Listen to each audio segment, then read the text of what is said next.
Olá, nós vamos falar agora do conto Numa e Ninfa, do também autor do pré-modernismo brasileiro, Lima Barreto. A tendência crítica desse autor se faz presente também nesse conto. Esse conto está centralizado na figura de Numa Pompílio de Castro, um deputado que se tornou deputado sem ter talentos para tal, mas fazendo uso das influências, fazendo uso dos contatos.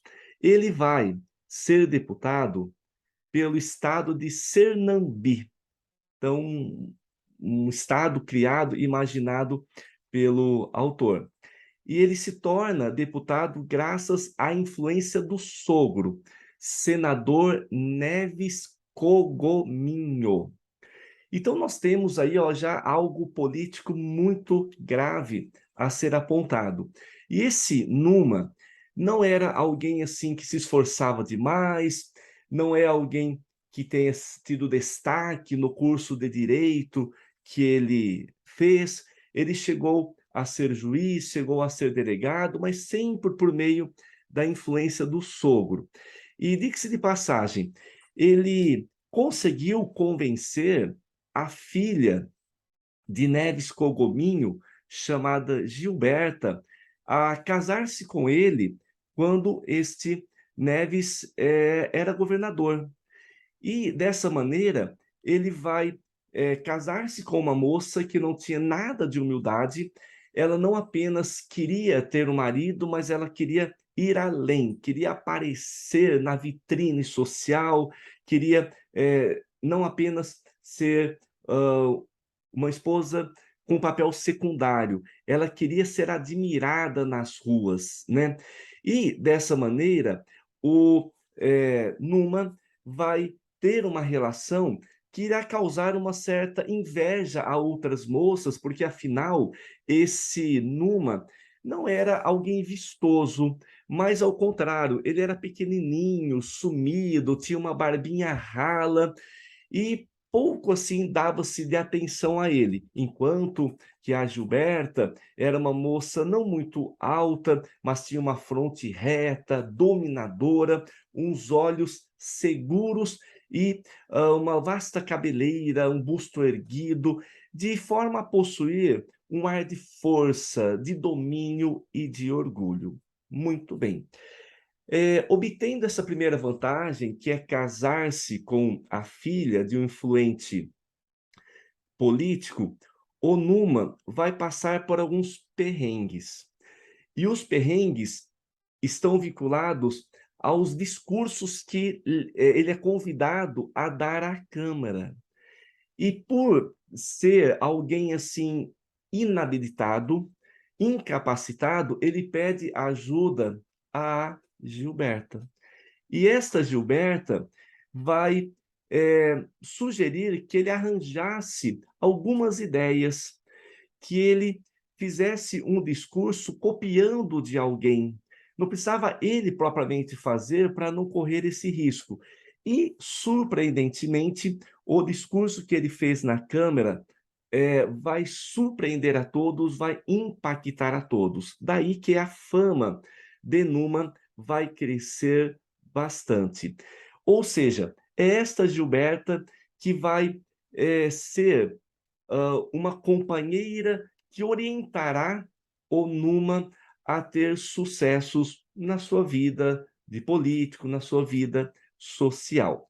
E ele dava o seu parecer na tribuna sobre quaisquer questões, ou seja, ele se portava de uma maneira a ser um intelectual, a ser alguém com muitos conhecimentos e tal, mas nada era fruto dele.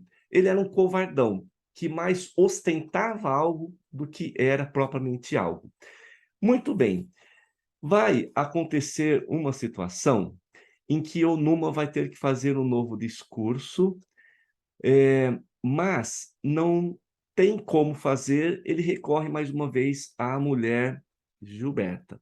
E ela, a princípio, não se dispôs a fazer o discurso para ele, a ajudá-lo nesse momento. No entanto, ela disse que iria se esforçar, iria ver o que conseguiria fazer. E assim, ela mandou um telegrama por meio, de uma criada, e aí o Numa vai se recolher e a Gilberta ficará ali, numa biblioteca, num setor da casa, teoricamente preparando esse discurso.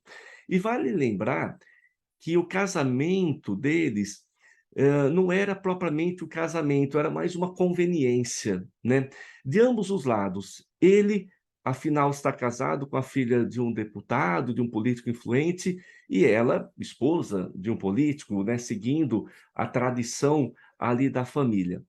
Pois bem, o Numa vai recolher-se ao quarto e a Gilberta à biblioteca. No entanto, pouco tempo depois, o Numa vai acordar e não vai ver a mulher ao seu lado.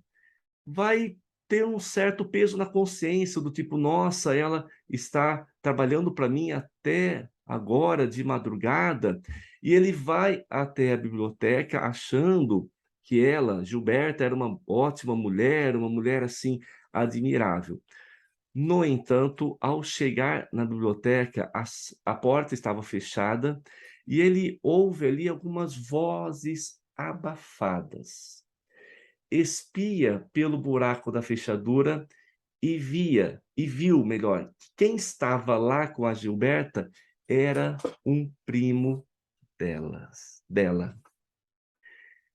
Segundo o narrador, então era aquele Valdevinos vagabundo, sem eira nem beira, poeta sem poesias, frequentador de chopes.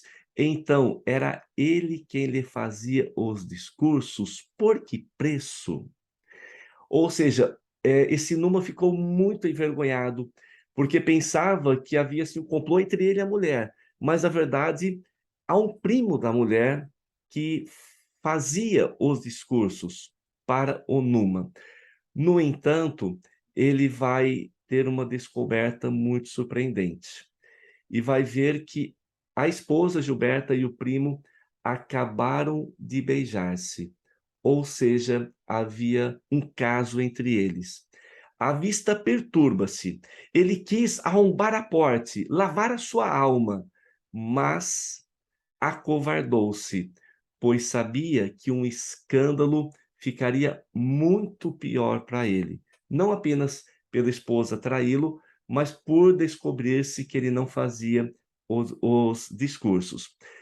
E aí, o que se jogava ali? A sua honra era pouco. O que se jogava ali era a sua inteligência, era a sua carreira, era tudo. Não pensou ele de si para si. Vou deitar-me. Pensou o Numa, sai de fininho, como se nada tivesse acontecido e acontecendo. No dia seguinte, faz o discurso e vai ter mais uma glória, mais um triunfo. Ou seja, temos aqui nesse conto essa preocupação muito grande com a aparência, em que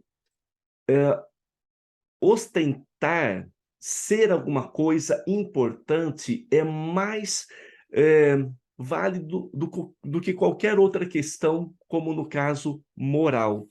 Nesse tema, a gente tem, portanto, um indivíduo que chega a ser deputado sem ter os seus próprios méritos. No entanto, esse carreirismo dele vai ser descoberto por ele próprio quando ele vê que a hipocrisia, que haveria na mulher para escrever os discursos para ele era algo bem pior, uma vez que a mulher tinha um caso com um primo e talvez mantinha-se esse caso em troca dos discursos que fazia ao marido e mantinha o marido num holofote, assim, de destaque. Ou seja, a hipocrisia, a vida leviana, a vida em função das aparências se faz presente nesse conto, assim como lá no Homem que Sabia Javanês, com a diferença que lá o tema é mais linguístico, é mais uma luta pela sobrevivência. Aqui já é uma hipocrisia moral daqueles que ocupam as classes elevadas da nossa sociedade.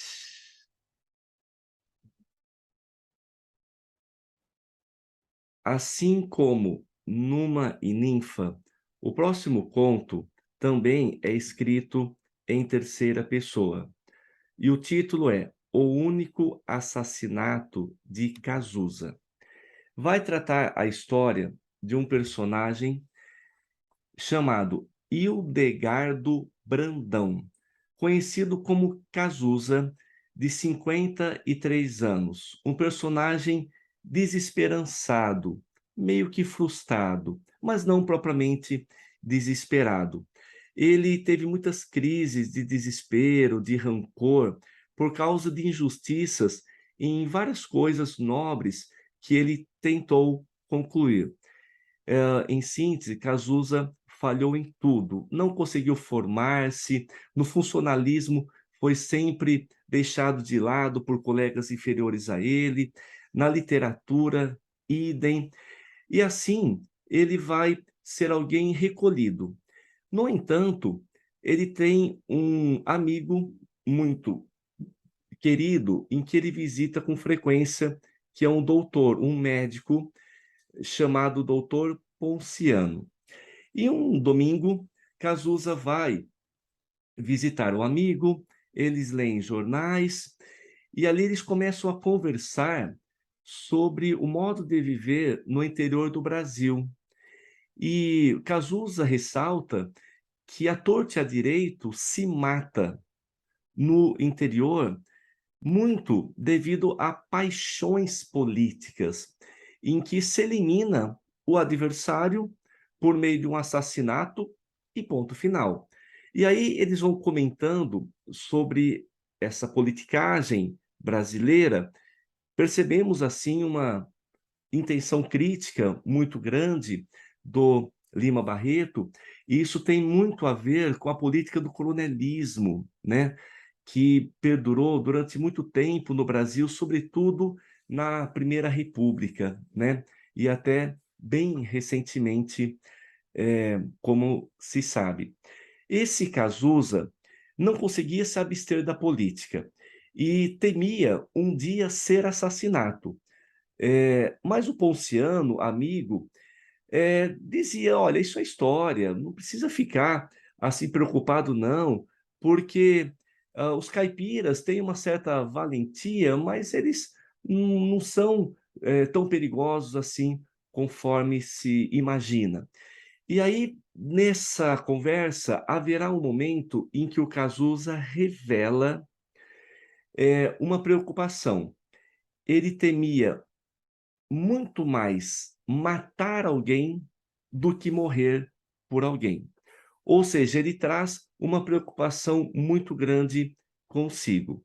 No entanto, num certo momento, ele vai fazer uma revelação assustadora para o amigo médico, dizendo que um dia matou. E o médico quer saber: como assim você matou? Você que teme tanto os assassinatos, que é tão avesso a eles, como pode ter matado? E Cazuza conta que aos 7 anos de idade, quando a sua mãe ainda vivia, um belo dia, ele pisou em um pintinho e esmagou-o, sacrificando a ave. Ou seja, ele dá ao ato uma gravidade que, para uma criança de 7 anos, não dá para a gente culpá-la de ter matado um pintinho, uma vez que pisou sem querer ali na ave. Mas o fato é que isso era uma preocupação, era um trauma que Cazuza trazia consigo. E ele conta a cena dizendo que ele correu em direção à mãe, gritando: mamãe, mamãe, matei, matei, matei. O que é, meu filho? O que aconteceu? Aí ele fala que matou um pinto com o pé. A mãe riu, deu-lhe uma aguinha para ele se acalmar, mandou sentar-se a um canto para esperar a polícia. Este foi o único assassinato que ele cometeu. E claro que não é da natureza daqueles que erguem as pessoas às altas posições políticas, sobretudo porque ele até hoje não tinha posição nenhuma. Nesse ponto, Dona Margarida, esposa do doutor Ponciano, interrompe a conversa para afirmar que o jantar estaria na mesa. Ou seja, nós temos aqui um conto que trata um tema muito sério, né? Que é esta ascensão política por meios muito condenáveis, né?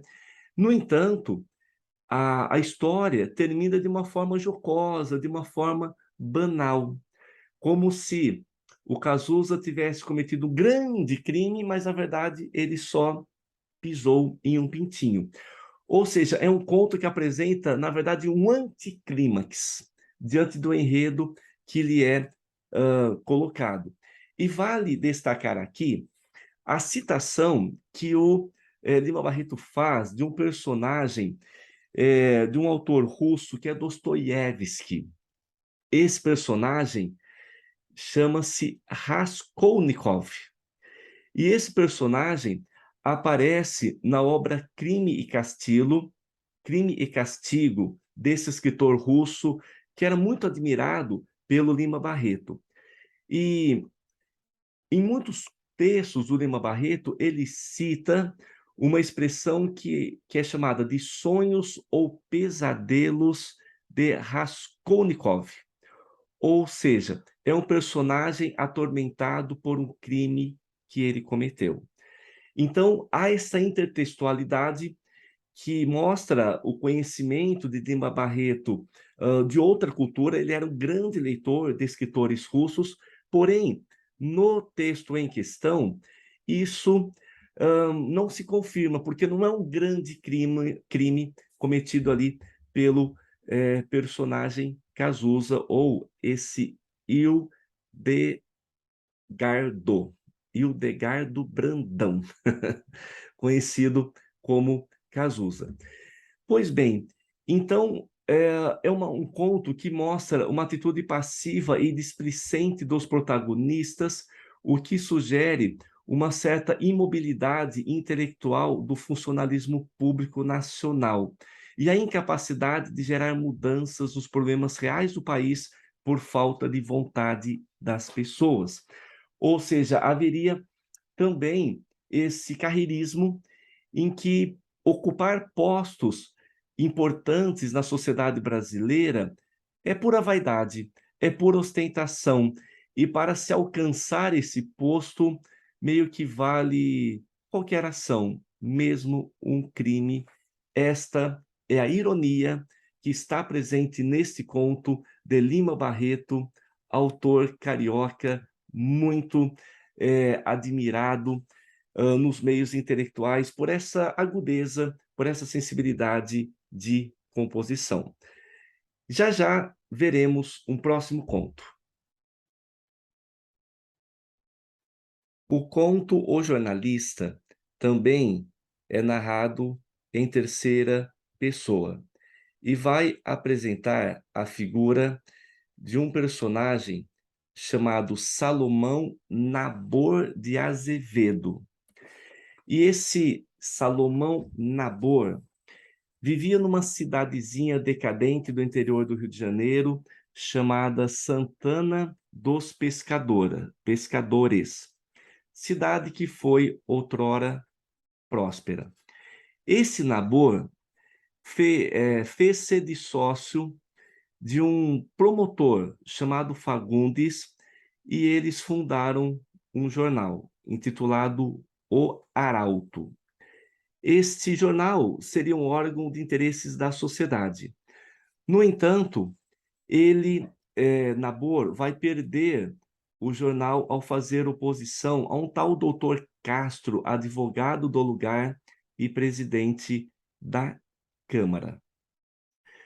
O Nabor era sócio desse Fagundes e certo dia foi ao jornal e retirou um artigo do promotor e escreveu um descabelado de elogios ao doutor Castro.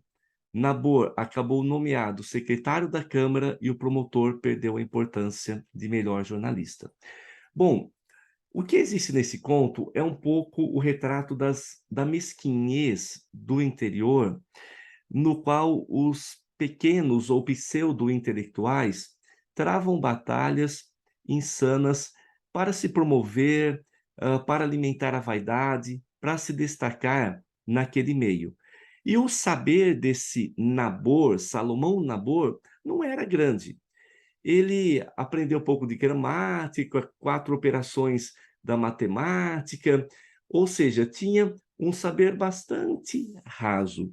No entanto, ele fazia-se passar por abolicionista e dizia que os poucos escravos que tinha em casa era da mulher. Havia herdado uma fazenda do pai, depois vendera, foi várias vezes subdelegado e vereador dessa cidade de Santana dos Pescadores. Pois bem, o conto vai mostrar, portanto, o encontro de Nabor com esse Fagundes, eles vão se tornar sócios e responsáveis por esse tabloide ali da cidade, mas só que dentro dos jornais eles eram rivais, dentro do jornal eles eram rivais, porque se o Nabor queria fazer do jornal O Arauto um órgão de escândalo com altas reportagens sensacionais, o Fagundes já não. Queria fazer do jornal um cotidiano doutrinário, sem escândalos, uma coisa muito pacata. No entanto, depois do artigo em que esse Nabor fez, desancando ali o promotor e elogiando um tal doutor Castro, advogado do lugar, haverá uma separação entre os sócios Nabor e Fagundes. Nabor vai pedir os seus honorários, vai pedir a sua parte no jornal.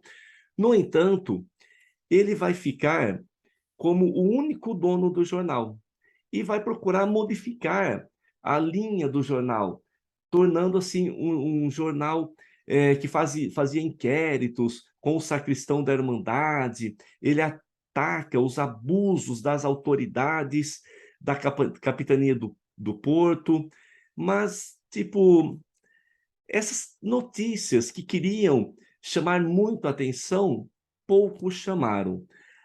A não ser um dia em que houve um grande incêndio no Rio e ele pensou em uma forma de criar um incêndio, e criar um incêndio no palacete de um tal doutor Gaspar.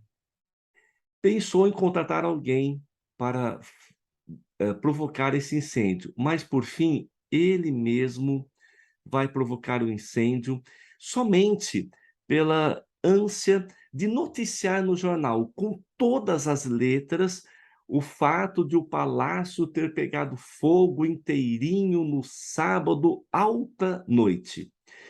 E o Fagundes, ex-sócio do Nabor, promotor, na verdade, ele era um juiz já municipal, logo viu a criminalidade desse Nabor. Arrumou uma denúncia contra esse jornalista Nabor, que vai, por fim, parar na cadeia por causa desta estupidez e desta vaidade de correr atrás de uma notícia a qualquer preço. Portanto, é um conto que trata de uma narrativa muito crítica, em que temos a ignorância como um dos temas centrais. Uma vez que é uma simples disputa entre dois pseudo-jornalistas que vai levar um deles à cadeia ao provocar um incêndio ali. Esse conto, O Jornalista, nos faz lembrar de uma outra obra famosa do Lima Barreto, que é o romance Recordações do Escrivão Isaías Caminha.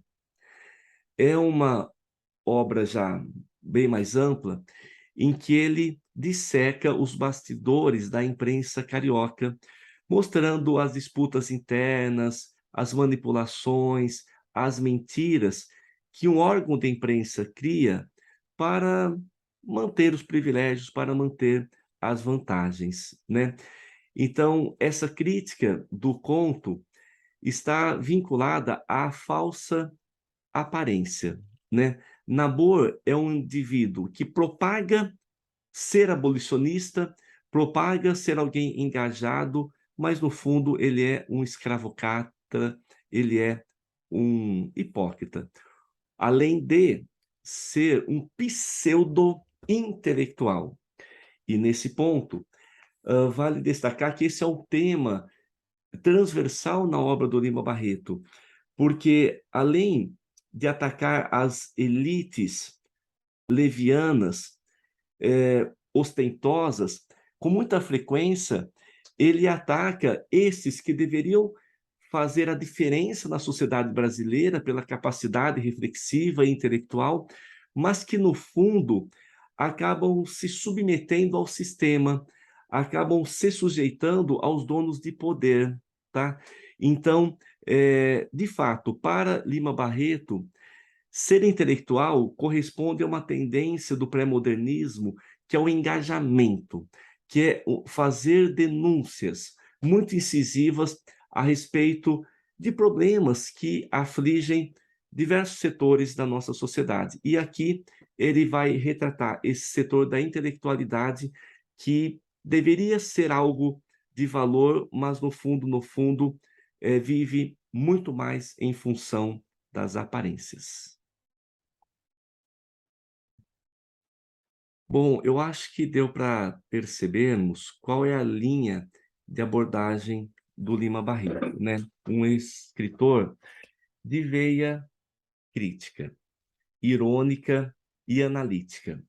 Outros contos, para comentar brevemente, são Um Músico Extraordinário, um conto em primeira pessoa em que um narrador chamado Mascarenhas conta o seu encontro com Ezequiel, um antigo colega da escola. Era um estudante tímido e generoso que transformara-se num homem arrogante e incapaz de fixar-se em qualquer profissão ou arte.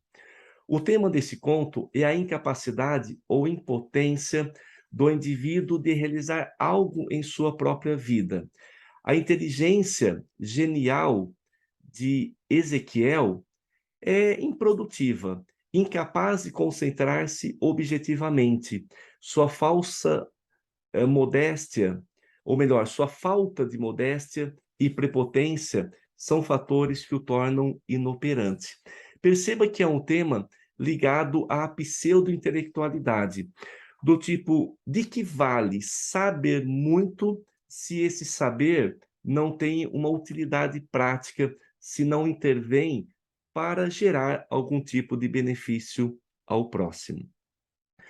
Próximo conto, Por que não se matava? É um conto escrito em primeira pessoa. O narrador conta a história de um amigo que deseja se matar, mas não consegue. E o motivo maior é que ele era pobre.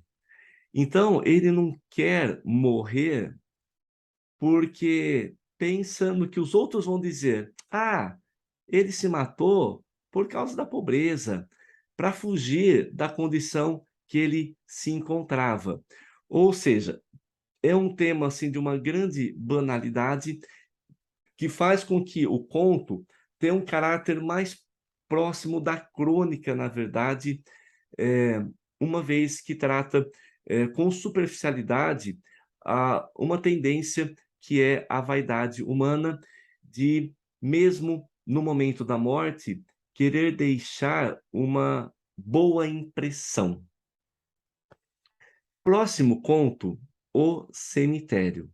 É um conto narrado em primeira pessoa e trata-se de uma espécie de crônica, na verdade, que tem como tema a reflexão sobre a brevidade da vida e os aspectos transitórios da existência humana. Ou seja, é um conto em que o narrador observa que até na morte a sociedade marca as pessoas. E por quê? É uma sociedade de aparências, né? Ou seja, mesmo no momento derradeiro da vida, é necessário causar uma boa impressão. Hipocrisia, portanto. Um próximo conto é intitulado A Biblioteca.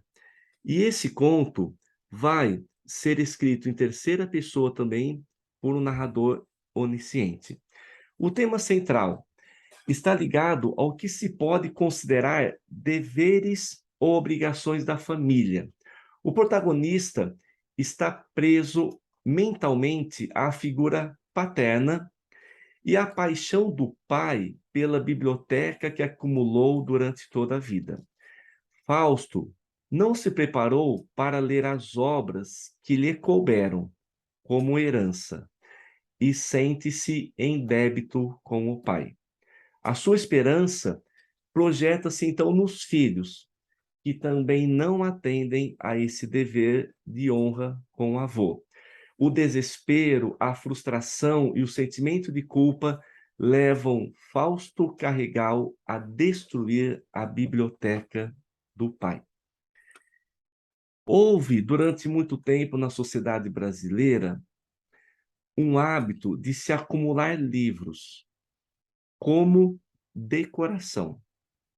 Então, as pessoas compravam coleções de obras completas de Machado de Assis, de José de Alencar, de Monteiro Lobato, e essas obras ficavam expostas como uma forma, assim, de causar uma boa impressão aos visitantes da casa. No entanto, nesse conto em questão, nós temos um avô que construiu essa biblioteca ao longo dos anos por uma paixão aos livros, por um amor ao conhecimento. No entanto, esse amor não vai ser herdado pelos descendentes e leva o filho, intitulado Fausto, a cometer um ato extremo de destruir a biblioteca do pai. Um detalhe nesse conto é que Fausto é o nome de uma importante obra da literatura alemã, de um escritor chamado Goethe. E esse Fausto é a história de um personagem que quer ter sucesso adquirindo todo o conhecimento do mundo. E ele não mede esforços para essa pretensão que ele deseja alcançar.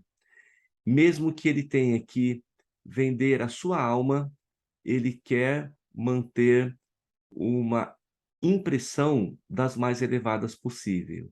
Então, esse Fausto mantém a impressão de um filho correto, burlando a biblioteca do pai, gerando uma destruição. Assim, ele não tem mais aquele peso na consciência de se ver obrigado a ler aquilo que o pai leu. Próximo conto, O Feiticeiro e o Deputado. É um conto em terceira pessoa para o narrador que se coloca dentro da narrativa, como morador de Inhagá, depois chamado Contra-Almirante Doutor Frederico Antônio da Mota Batista. Qual é o tema central do conto? O julgamento a partir da aparência. Mais uma vez. Os preconceituosos Almada e Doutor Chupadinho consideram o desconhecido maníaco e degenerado mas mudam completamente de julgamento quando descobrem que se chama Ernesto e é amigo do deputado Braga e formado. Lima Barreto está criticando as pessoas que julgam os outros, porque invejam o respeito conquistado de forma espontânea pelo, entre aspas, feiticeiro. Ou seja, mais uma vez, há um julgamento a partir da aparência. A doença do Antunes. Conto narrado em terceira pessoa por um narrador onisciente, cujo tema é a avareza de um português radicado no Brasil e que só pensava no dinheiro gasto em uma consulta. A ironia do conto é que, diante da constatação de que o paciente não está doente, este se arrepende do dinheiro gasto por nada e promete não cair em outra. No caso, ele não percebe que é melhor estar saudável do que apresentar alguma enfermidade. Ou seja, a revolta por estar gastando dinheiro com o médico sem estar propriamente doente. Aí nós temos um outro grande conto, grande no sentido de famoso, que é o conto A Nova Califórnia. Esse conto é narrado também em terceira pessoa e vai contar a história de um local chamado Tubiacanga, em que ali apareceu uma pessoa misteriosa chamado Flamel, e este personagem vai ter uma fórmula alquímica que é capaz de transformar ossos em ouro. A princípio, começam a desaparecer as ossadas do cemitério, causando muito escândalo em Tubiacanga, onde já se viu quem é que faz uma coisa dessas, que desrespeito é esse, roubar ossos do cemitério, temos que armar uma vigilância. E isso vai acontecer durante várias e várias noites, e esses vigilantes às vezes dormem, não conseguem pegar o ladrão, até que descobrem que quem estava desviando os ossos do cemitério era esse personagem chamado Raimundo Flamel. E assim, as pessoas vão à sua casa muito revoltadas, porque onde já se viu que violência é essa que ele estava fazendo. E para acalmar as pessoas, esse Flamel vai confessar que tinha uma fórmula alquímica que poderia transformar os ossos em ouro. As pessoas logo vão querer roubar esta fórmula, porque elas querem também obter vantagens. No entanto, esse Raimundo Flamel vai encontrar um subterfúgio, vai encontrar uma saída. Ele vai prometer que no dia seguinte iria dar a fórmula às pessoas.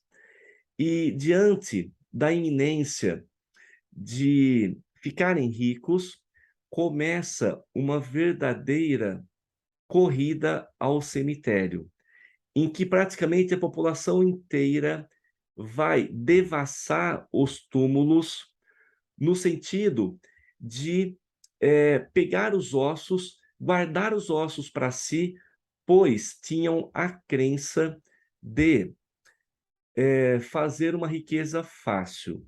E esse Raimundo Flamel confessou a três personagens, né? Ou melhor, escolheu três personagens em particular, em que ele revelaria esta fórmula. E as personagens são o Coronel Bentes, o Tenente de Carvalhais e o Boticário Bastos, né?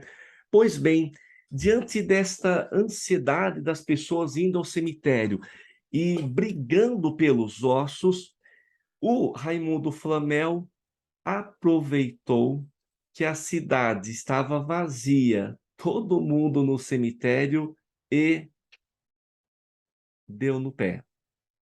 Manhã seguinte, o cemitério estava devassado, algumas pessoas ainda brigavam por ossos de membros da família.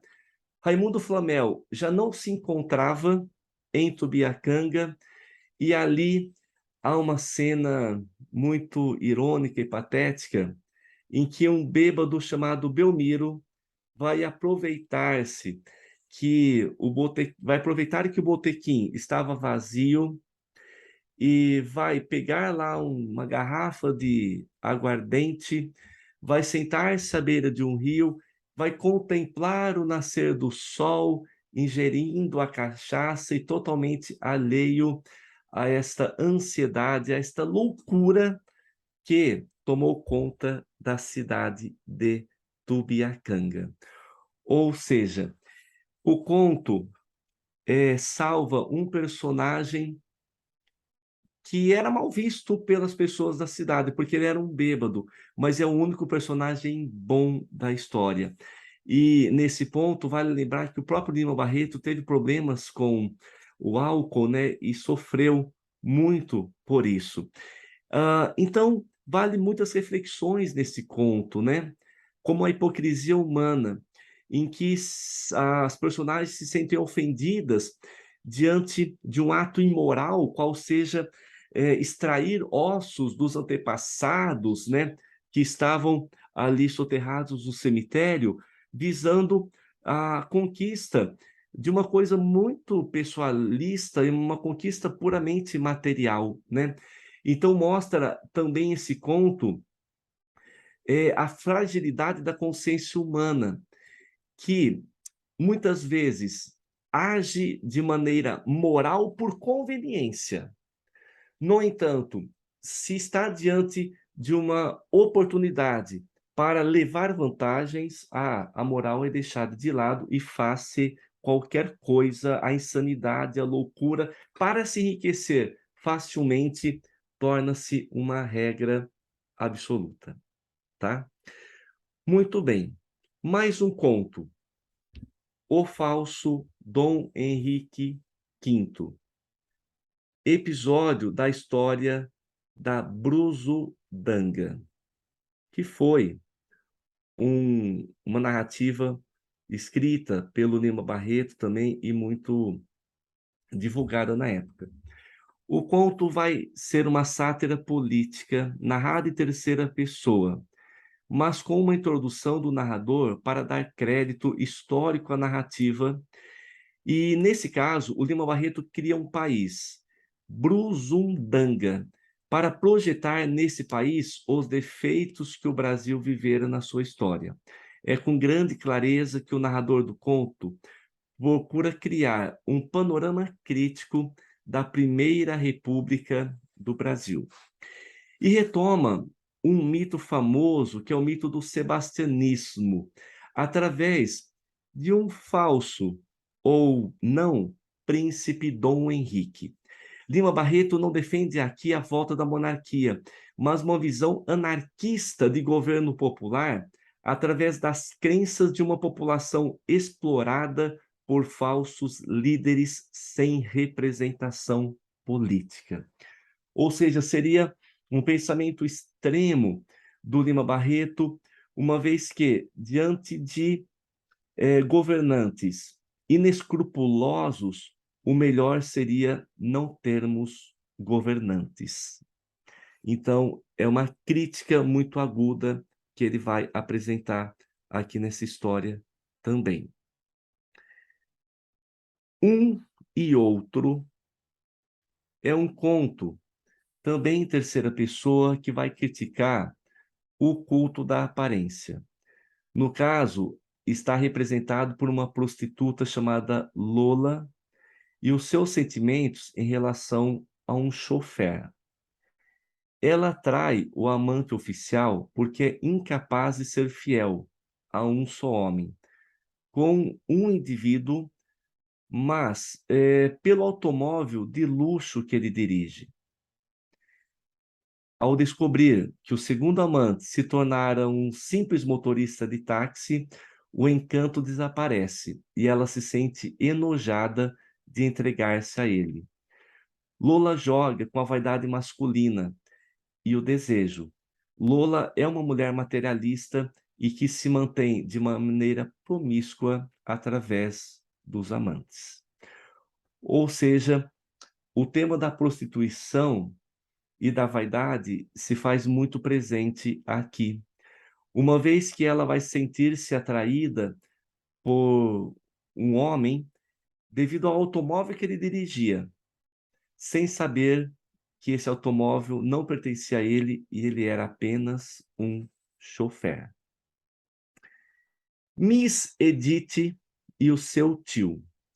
É um conto narrado também em terceira pessoa que traz como ironia o fato de que ingleses aparentam um ar de superioridade em relação aos demais hóspedes de uma pensão e iludem a todos ao se dizerem tio e sobrinha, que seria essa Miss Edith. O espanto da criada no final do conto sugere que também os ingleses são comuns e, portanto, defeituosos. Há outras criaturas, melhor, há outras caricaturas feitas pelo narrador, que sugerem críticas à aparência intelectual que esconde a ignorância e a hipocrisia.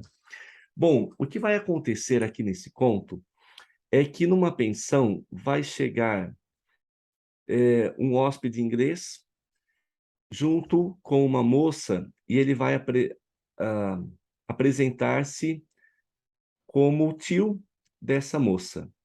E essa pensão era dirigida por uma tal Madame Barbosa, viúva dos seus 50 anos, amável e que vivia em companhia de uma filha solteira de 20 e poucos anos, chamada Irene, que costumava ficar noiva de um dos hóspedes estudantes dos últimos anos para que o noivado não se prolongasse e o noivo não deixasse de pagar a mensalidade à mãe.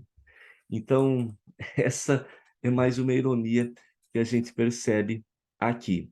Então, o que acontece nesse conto é que, com a chegada dos dois ingleses, o ritmo da pensão vai se alterar, porque esses ingleses vão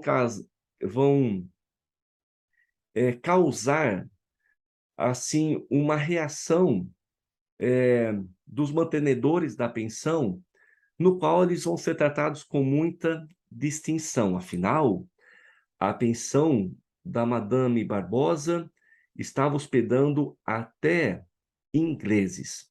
Então, há um ar de superioridade nesses ingleses, porém, vai ser uma funcionária que descobrirá que, na verdade, eles são amantes.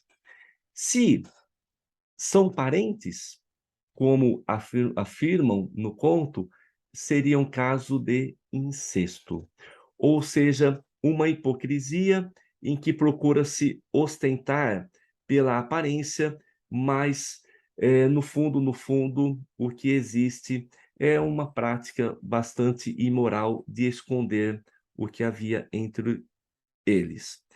Bom, então esses são, assim, alguns contos desse autor fantástico.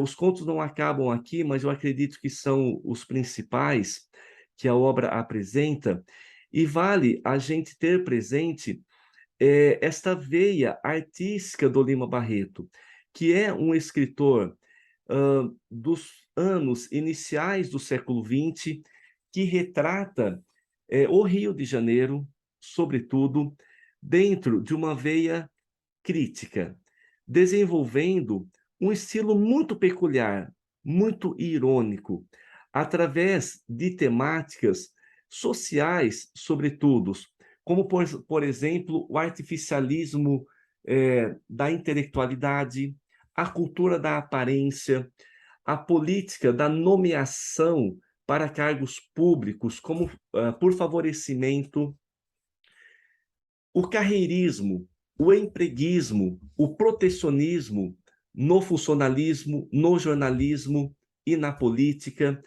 Ou seja, são contos que abordam, às vezes, o banal, mas em uma linguagem que flui de uma maneira mais popular ou de uma maneira mais séria. Vale lembrar que o Lima Barreto era assim bastante avesso ao academicismo, daí a crítica ao pseudo-intelectualismo que haveria aqui no Brasil. Portanto, é um convite mesmo para mergulhar na obra desse autor e descobrir diversas facetas da nossa nação que muito estão presentes nos dias atuais, como, por exemplo, o culto à aparência, como a mesquinhez, como a hipocrisia, como a vaidade. Ok, gente? Então, assim nós complementamos esta, vou falar de aula, né? Não vou falar aula, mas esse encontro, esse bate-papo a respeito das obras do vestibular da UFO, e o Lima Barreto foi escolhido com muita precisão. É um autor que realmente merece uma atenção devida e especial, tá bom? Numa próxima aula, nós comentaremos outras obras. Aguardo vocês.